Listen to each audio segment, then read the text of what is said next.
Hey everybody, this is Olga with AskYourself.org. So I recorded this audio yesterday. Spent 20, 30 minutes recording it. Only to find out that it had stopped recording at 5 or 6 minutes. And then it basically just disappeared altogether. So I was like, well, there must have been something in there that was not supposed to come out to you guys. And see, that's how universe works, though. You can't let that shit stop you from doing the stuff that you actually want to do, but you just have to let it go lovingly, as much as it annoys you at times.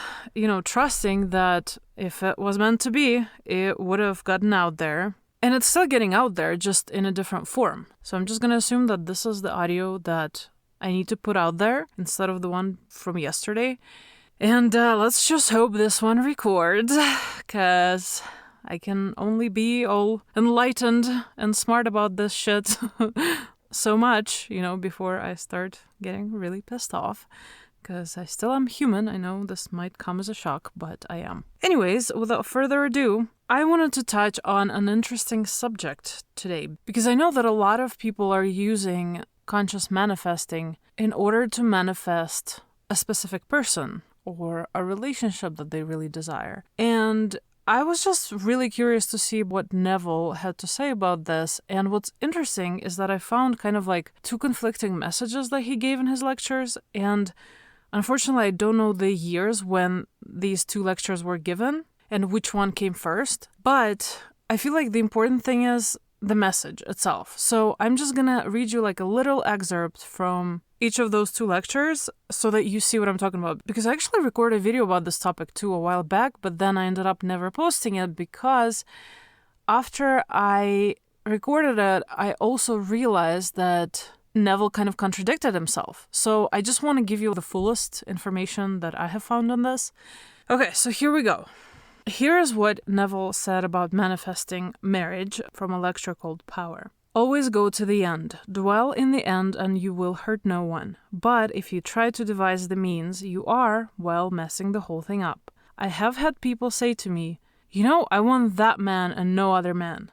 I said, no, you don't. You want to be happily married. You don't want that man or no man. Oh, yes, that man or no man. Then, of course, this always shocks them. I say, if he dropped dead right now, would you want to be married? Well, he isn't going to drop. I didn't ask you that. If he dropped dead right now, or if he is right this very moment accused of being the world's greatest thief or murderer, do you still want him? Well, now why you ask those questions, Neville? I want that man. But you see, it isn't that man. They want to be happily married. I have gone to so many weddings, which, by the way, how awesome is that of him to do, where it was either that man or none, and it wasn't, quote-unquote, that man. And they're embarrassed when they see me standing in the aisle because it had to be that man or no man, and here it isn't that man at all. And they walk down the aisle, they're happy with their new mate, but a little sheepish as they pass by because they know, I know, he was not the man. So after this excerpt, this is what my video was on. I thought it made perfect sense what he said, it's a lot more important to be focused on the end state. So feeling happy in your relationship or marriage, right? And not being as hung up on who you are specifically with.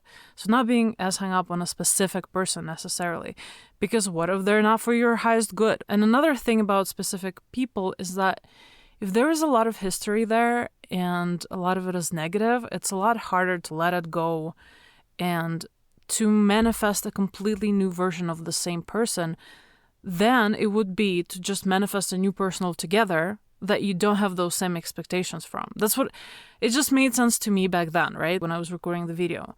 But here's the thing. What's interesting about this is that Neville himself pretty much manifested his SP. And that's his second wife. So let me just also read you this other excerpt from a different lecture, and you'll see what I'm talking about. It says, when I decided to marry the lady who now bears my name, I applied this principle. At the time, I was terribly involved. I had married at the age of 18 and became a father at 19. So it sounds like this was more of an accident, maybe? I don't know.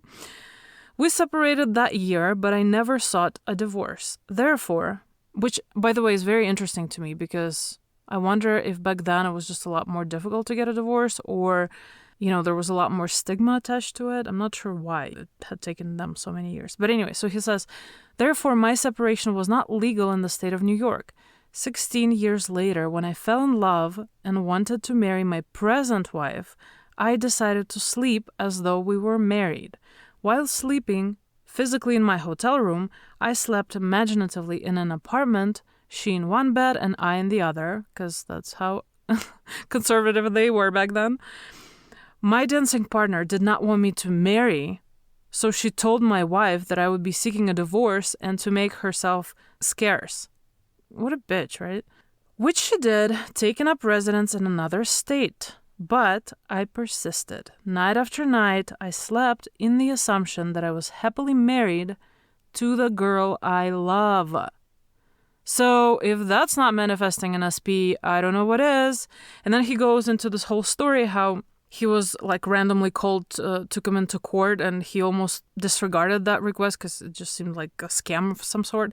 But he ended up going anyway, and apparently his ex-wife had stolen something from a store somewhere. She was shoplifting apparently, and basically they asked him to testify, and he was really nice about it. He came in and he said that, actually, let me read this real quick. He said, "She's my wife and the mother of my son. Although we have been separated for 16 years, as far as I know, she's never done this before, and I do not think she will ever do it again. We have a marvelous son. Please do nothing to her to reflect in any way upon our son who lives with me. If I may say something, she is 8 years my senior and may be passing through a certain emotional state, which prompted her to do what she said she did. Okay. If you must sentence her, then please suspend it." And then the judge said, "In all of my years on the bench, I've never heard an appeal like this. Your wife tells me you want a divorce, and here you could have tangible evidence for it, yet you plead for her release." He then sentenced her for 6 months and suspended the sentence. And then here's the cool part of the story. My wife waited for me at the back of the room and said, "Neville, that was a decent thing to do. Give me the subpoena and I will sign it." And so she did. So, at the end of this, he says, all you need to do is know what you want, construct a scene which would imply the fulfillment of your desire. Enter the scene and remain there. If your imaginal counselor, your feeling of fulfillment, agrees with that which is used to illustrate your fulfilled desire, your fantasy will become a fact. If it does not, start all over again by creating a new scene and enter it. It costs you nothing to imagine consciously. In my own case, the scene was a bedroom of an apartment with my wife in one bed and I in the other, denoting that I was no longer living in a hotel alone. I fell asleep in that state, and within 1 week, I had the necessary papers to start action on a divorce. So, okay. I just thought this was very interesting because he kind of contradicts himself in that he first makes it seem like don't focus on a specific person, focus on how you want to feel in general in a relationship or in a marriage with whoever it is you're going to be with. But then if you hear his personal story about his second wife, he totally manifested her. He totally manifested an SP. Granted, it was a new SP, but he had just met her, but still, it was a very specific person that he wanted, and he manifested her. And he manifested the divorce, which was the only reason he couldn't have married his second wife.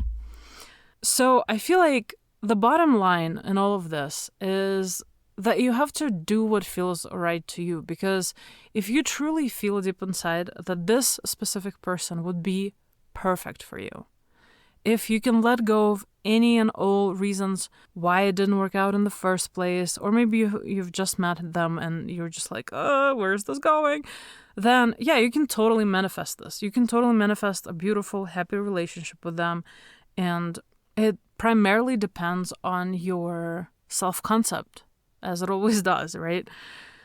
But then, if you're not 100% sure that this specific person is great for you, then I would encourage you to focus more on the state that you want to be in once you are in a relationship or in a marriage, whatever feels right for you. And again, regardless of what you do, the most important thing is you have to focus on changing how you feel about yourself inside. What do you feel you deserve? Are you worthy? Do you deserve to be happy? Do you deserve to be loved? Do you deserve to be chosen?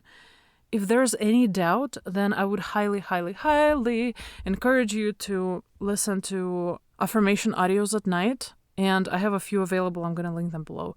But whichever one you choose, the important thing is that you would feel comfortable listening to it and you are open to those suggestions. So this is why I feel like the best time to do it is at night, because that's when your subconscious mind can just take in this information, absorb it, and use it, like utilize it to change your self-concept.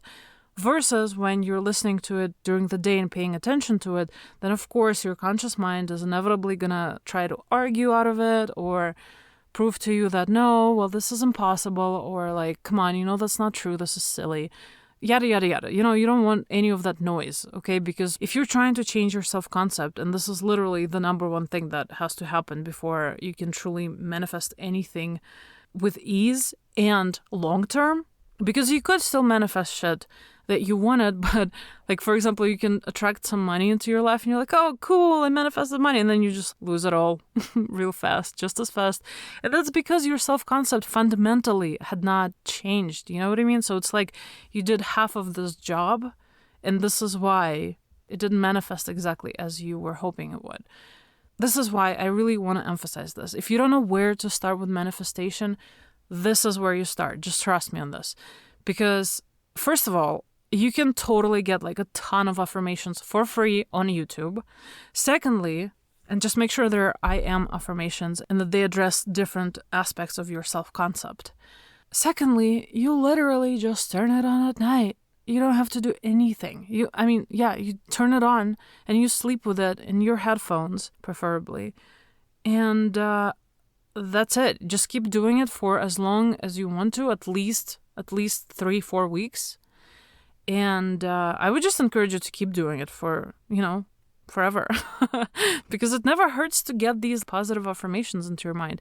And let's not forget that even though I understand why we have a word for these affirmations, right? We call them affirmations because the implied thing is they are positive, they are usually in the I am form, and they're there to help you affirm something positive about your life.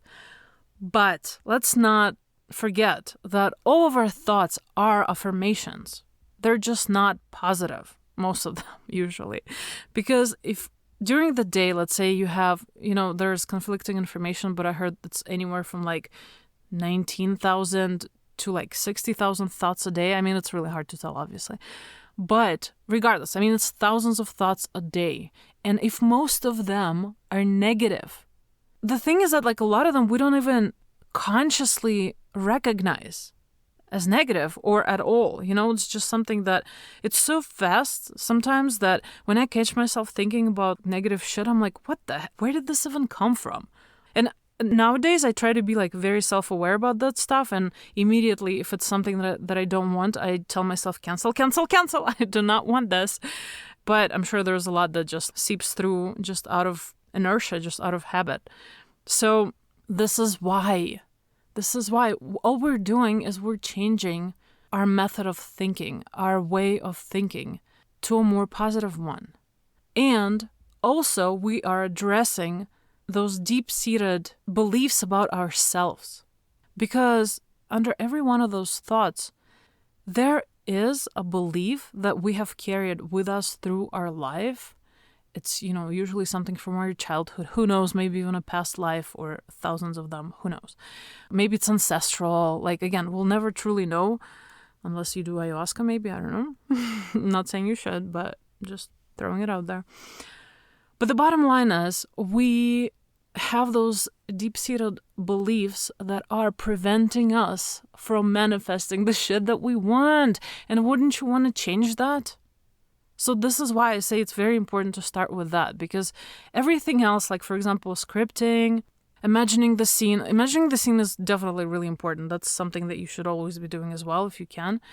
But when it comes to stuff like scripting, for example, or just affirming in general, as good as it is, I feel like it's not nearly as effective as it would be if you're also listening to that stuff at night when you just let your subconscious mind take over. Because your ears are still working.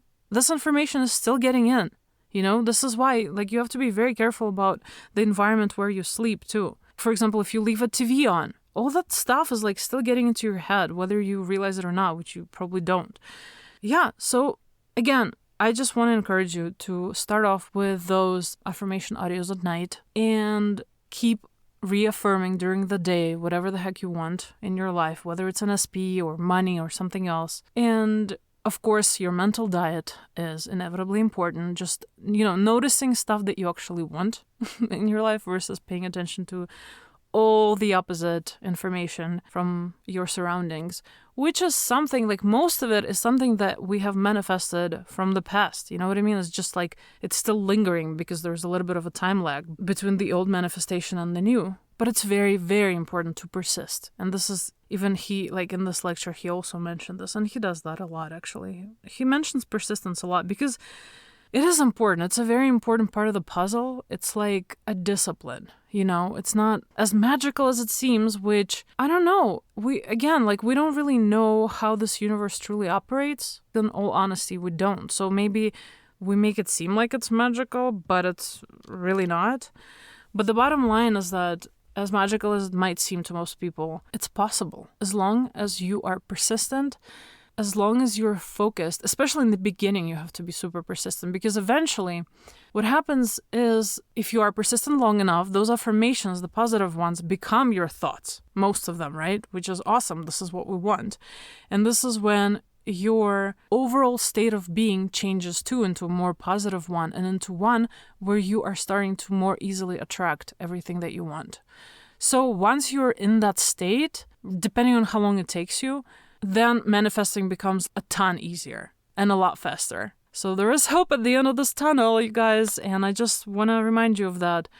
Please don't give up. Please know that if you're listening to this message right now, this is the information you need to consciously manifest anything you freaking want in your life, and you deserve it. And there's literally no reason why you shouldn't have it. Honestly, just no. I'm sure you can think of people who have what you want, and there is nothing that special about them versus you. You know what I mean? Most likely, it's just their self-concept. It's just their beliefs about what they deserve and what they don't deserve. Yeah, so I hope that helps. I hope you keep on persisting and manifest anything you freaking want, whether it's an SP, whether it's a house, money, whatever the heck you want. And thank you so much for listening. If you have any questions or just want to share some really cool manifestation stories, I would love to see them in the comment section below the video. And I'm sending you all so much love and light. Hang in there, persist, and manifest the life of your dreams. Okay, I'm gonna go now. Love you guys. Bye.